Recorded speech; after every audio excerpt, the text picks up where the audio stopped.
business inspiration. 20 minutes at a time. Welcome to the Twentisphere.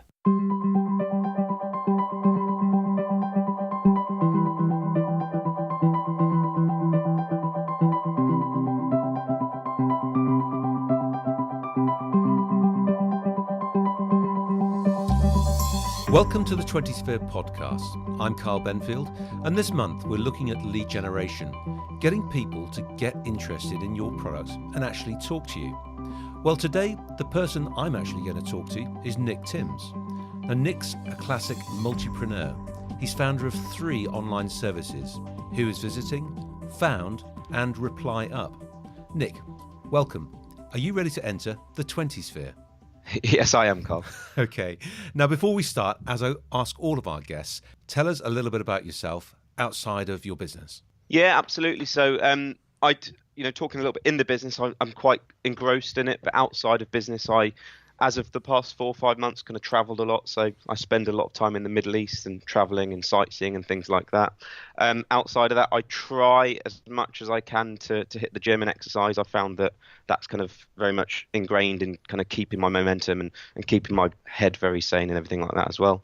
And that's kind of me really at the moment. I'm kind of quite heavily into work and heavily into social and travel and exercise really. And you've already done that horrible thing of reminding me what my New Year's resolution was, and that's getting back into the gym. So I'm now under the cosh. Anyway, before we look at your business, Nick, I want to mention our partner at the East Midlands Chamber. Now, the Chamber is the leading business organisation in the East Midlands and the second largest chamber of commerce in the country. They see the real value in businesses sharing experiences of both success and failure, and that's why they partner with us. I can speak personally of the benefits in being a member of the Chamber for training, advice, insight and connections. So if you're in the East Midlands, visit the Chamber website and see how your business might benefit. So Nick, let's zoom into your business. Give us a quick summary of each if you can. They're at different stages, so I'll talk quite openly about each separately, if I may. So, of course. The longest running is about 3.5 years now, and it's a SaaS product, so software as a service, and that's a company called Who is Visiting. So it's a really simple tool. It's similar to Google Analytics. It takes it a little bit further in as far as identifying the businesses that are visiting your website. So really invaluable for those B2B businesses that need to identify all of those people that are jumping onto your website and not necessarily engaging with you through a contact form or a phone call or anything like that. Our tool will identify the actual business names and contact information. It's got just over 1,000 paying customers, which is great. It's really got some traction going now. We've got a team of about 20 people that are based over in Northampton in the UK, and it's going strong. 2017 is a really, really big year for us. The second product is a company called Found, so that's found.ly, and that's an outbound sales prospecting tool. So over the years and the businesses I've been involved with, I've always found it hard to create a predictable way to grow your business. And of late, we've realized that a process, an automated process, a scalable process that is to perform an outbound sales campaign in a systemized way. And that's where Foundly was born. It was born out of creating a tool which can help facilitate that. So that's doing really well as well. It's kind of at 60-70% of the size that Who is Visiting is. Mm-hmm. And then a more recent one that we've got is Reply Up. So I love SaaS. I love the style of the business and the way it operates and how you can get a retainer income. So my head is completely in these software businesses now. So the third one is Reply Up. Mm-hmm. And that's a really, really simple Gmail plugin. So all it does is it appends follow-up emails to your first email. So if you're in a sales environment, it may be that you send an outbound sales email from your Gmail. Mm-hmm. But the reality is it's the 4th or 5th or 6th or beyond the 4th touch point, I should say, where people begin to convert and they begin to get responses. But the irony is 95% of people will only actually send one single email and expect a return on that. So it's a really simple automated tool that appends follow-up emails to the first email that you have.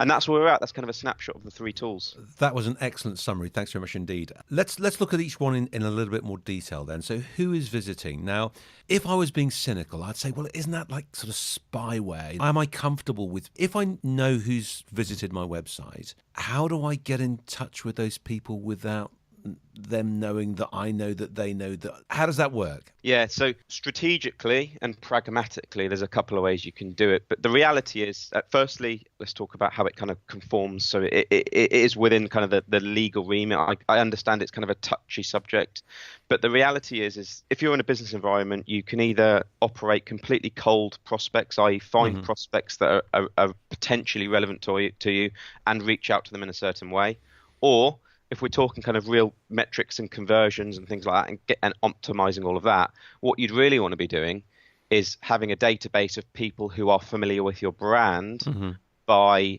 having visited your website, and then perform that same outreach on them as a priority before you do a completely cold outreach. So you can approach them, company A jumps onto your website, you can approach them and you can say, you've just visited my website, are you interested? Or you could just push them through your normal cold funnel, and it's just coincidental that you're stumbling onto them and you're performing outreach a week, 2 weeks after they may have visited your website. The conversion's obviously better.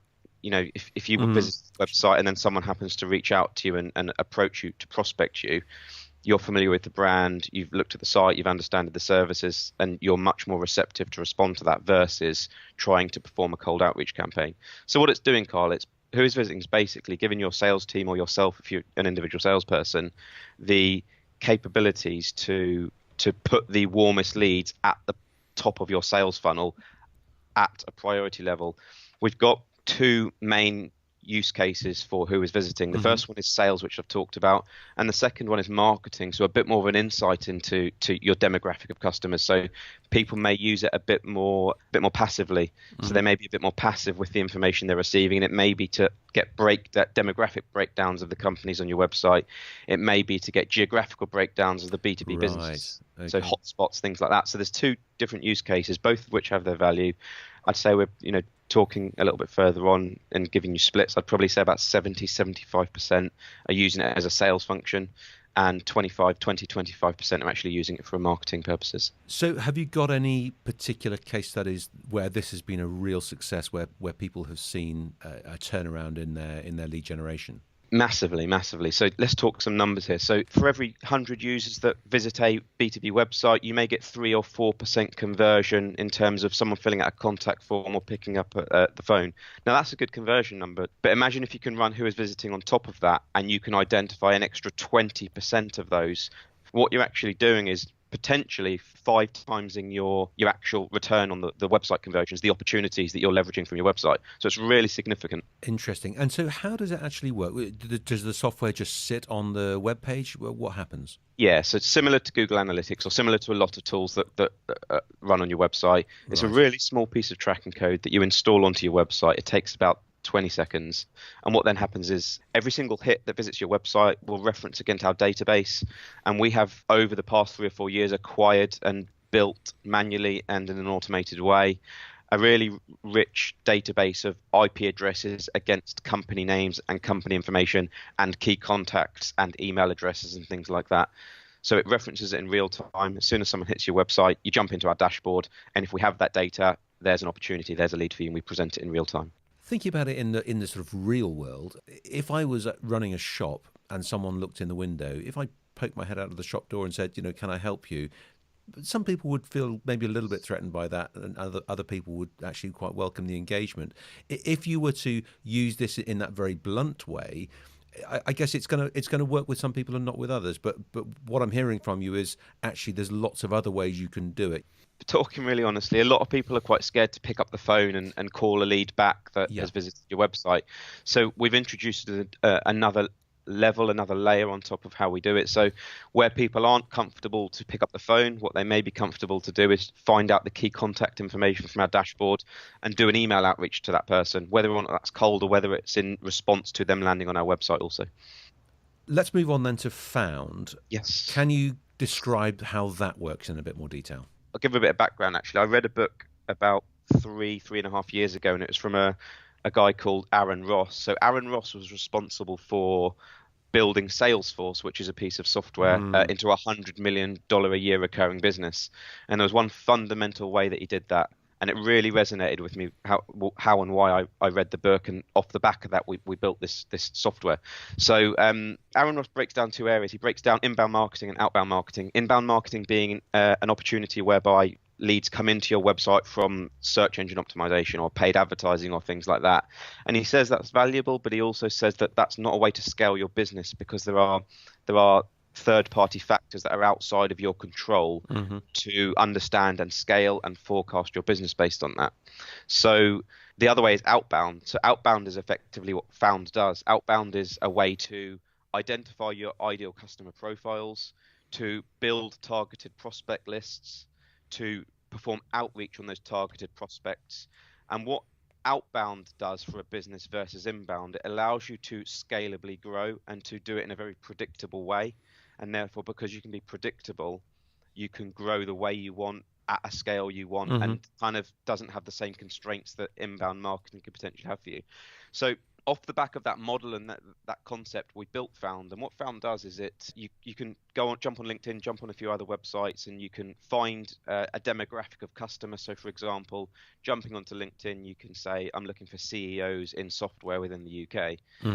And what Found does, Found will grab all of those contacts. So for example, those 2,388 contacts that were found on LinkedIn, it will then find their email addresses. So it through our proprietary stuff, what it will do is it will communicate with their servers. It will search online. It will do a lot of different things. Wow. And it will find their email address. And then the third part to that is you can configure email cadences. So a sequence of emails that are personalized and customized and automated, I should say also. And what you can do based on the circa 2,300 that you've actually gathered, you can perform outreach on them. So you can say, hi, Carl, I understand you're working at Twentisphere as the editor or whatever it may be. I'd be really interested in having a conversation. And then if no response, 2-3 days later, we do a follow-up email. 3 days later, we do a follow-up email. And what we do is perform a complete outbound sales function, a sales process using this one single tool. Wow, that sounds incredible. Is there a type or group of business types that this suits better than others, or do you think it's applicable across all businesses? I think it is applicable across all businesses.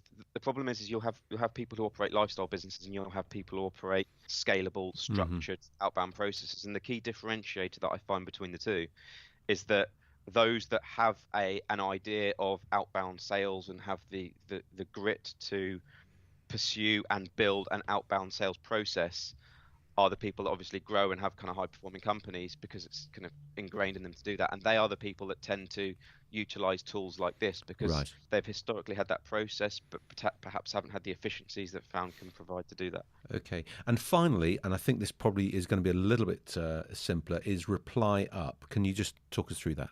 Yeah, really simple. So the reason I did Reply Up is because who is visiting Foundly go through a certain sales process that relies on a sales team, that relies on a lot of internal structure, i.e. cost, staff in place to maintain that business and to grow that business. I wanted to try the complete opposite to that in the spectrum, and that was to have a completely self-service piece of software, something that doesn't require a sales team, something that's intuitive, something that people can jump onto straight away. So Reply Up is exactly that. You're currently using Gmail for your business activity. You simply install a Chrome plugin. You configure your email sequences. So one may be for your sales follow-ups, one may be for your customer service follow-ups, one may be for something else. And literally, when you're writing your Gmail email, so you compose box, you type in your message, there's a little drop down, and you select the follow-up you want to apply to that, and then it will literally, when you press send, it will send the first email, and then it will append the sequence of follow-ups that are timed and personalized with your first name, surname, company, other information, things like that. And it's really that simple. Those all sound really, really interesting. And as a business owner myself, I shall be certainly exploring those to see how we can utilize them. So I often ask people what their big, hairy, audacious goal is. And I normally ask that a little bit later in the interview. But I have to say, most people are busy enough with one business. You're running 3. Isn't that just insane rather than audacious? Yeah, it's uncontrollable, to be honest. It's difficult to do, but it's exciting to do it. When I see an opportunity, I'd much prefer to jump in, experiment with these ideas, and then if they show traction, to pursue them. The fortunate and unfortunate thing is all three of these are actually showing traction, which kind of splits me and divides me. My tangible goal is from idea to 10 mil a year. So over the next 3-4 years, as a collective in terms of revenue, we're looking to get to $10 million in recurring revenue annually. We're about just under 20% there at the moment. So we're definitely getting there. That's my very, very tangible goal. Wow, that's very focused. You said that you've made mistakes in the past. Can you talk us through some of that history? What can you share those mistakes with us? Yeah, of course. Yeah. So before software, I was involved in a lot of different businesses, and I think I was throwing a lot of things at the wall to see what stuck, not just in terms of profitability of a company, but in terms of where I want to spend my time. Yeah. So I was involved in digital agencies. I was involved in online retail, a number of online retail companies. I was involved in some consultancy and things like that.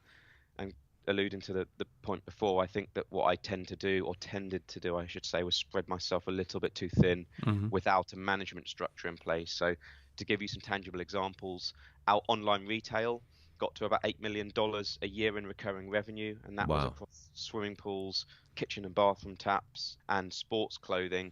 So we got significant in revenue, but there were a number of reasons why we didn't pursue that. And the main thing was lack of focus. The main thing was treating those businesses as lifestyle, growing too fast, doing a lot of things that as a first timer I didn't really understand. So I was excited by numbers. I was excited by pound notes going through the bank and seeing big revenue through, and we didn't have a management structure in place to control the bottom line. So by bottom line, I mean the actual kind of financial control. I mean our forecasting on stock. I mean our how adaptive and agile we can be with our warehousing to control all this stock. I mean the kind of logistics and the operations around all of that. So what we did was we grew too fast. I wouldn't say led to our downfall, because it wasn't a downfall. We had a good exit, but it led to us not achieving anywhere close to where I see the potential of these companies now.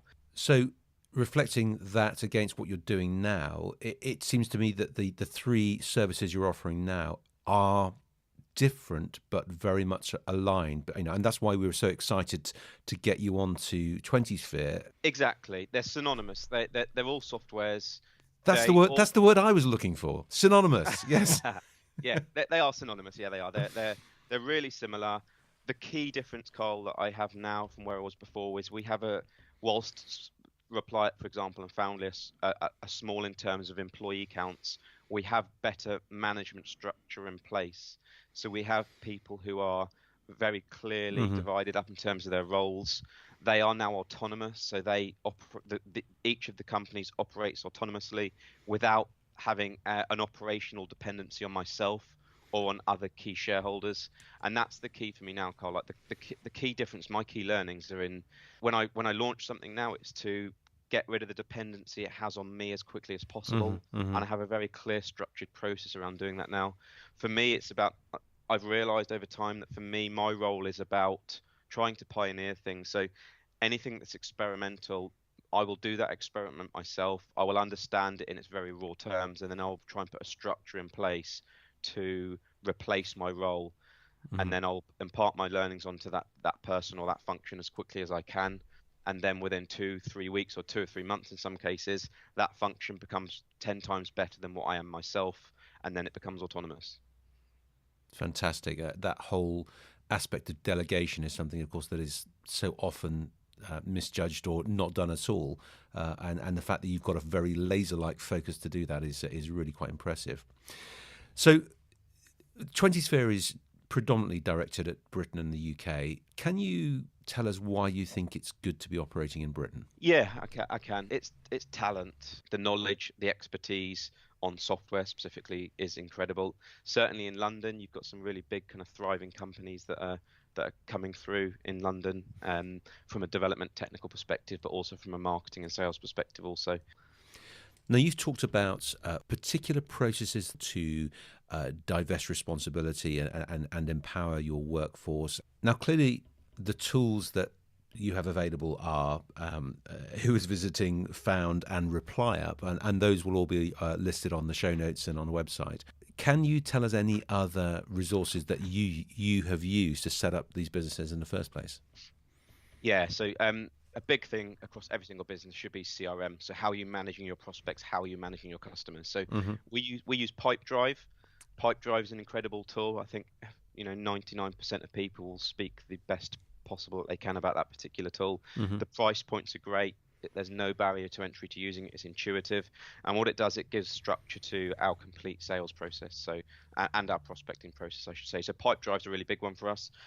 I'd also say something as simple as using Gmail apps for business. So having a tool that has all of the ancillary products to it that allow us to email and control our emails and have various email tracking and automation on it through Gmail is a really important thing for us. And then we've built some kind of custom stuff which just helps improve our efficiencies across our company as well on certain things. You've been listening to the Twentisphere podcast with me, Carl Benfield, and my guest today, Nick Timms. Nick, that has been a whirlwind tour. I've really valued what you've told us about how you run the businesses with such a laser-like focus. And even though there are so many things for you to control, the fact you're delegating those tasks out to your team and respecting what they're bringing into your business is really quite inspirational. Thank you for your time today and all that you've shared. Can I wish you and your 3 businesses the best of success in the future? Have a great day. Thanks so much, Carl.